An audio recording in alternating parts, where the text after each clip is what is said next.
Deputeti i zgjedhur i Lëvizjes Vetëvendosje Halil Thaçi, Mallteti 4/2025, ka deklaruar se shpreson që do të formojë qeverinë e re të vendit pa Partinë Demokratike të Kosovës.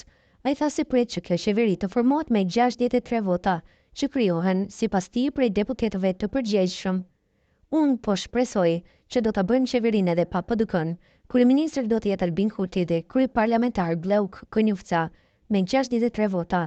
Këto vota bëhen prej deputetëve atyre të cilët janë të përgjegjshëm për shtetin e Republikës së Kosovës, u shpreh ai.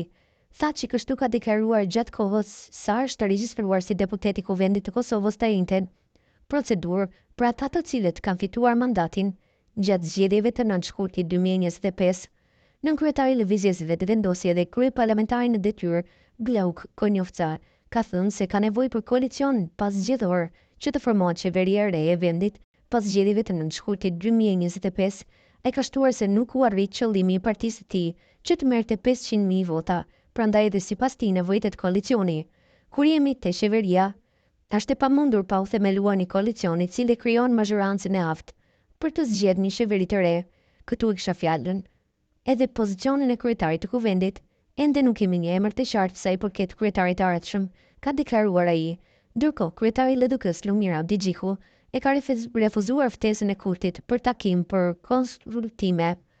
Në bazë të rezultateve zgjedhore të 9 shkurtit 2025, Lëvizja Vetëvendosje ka marrë 42.30% të votave, duke siguruar 48 deputet në kuvend.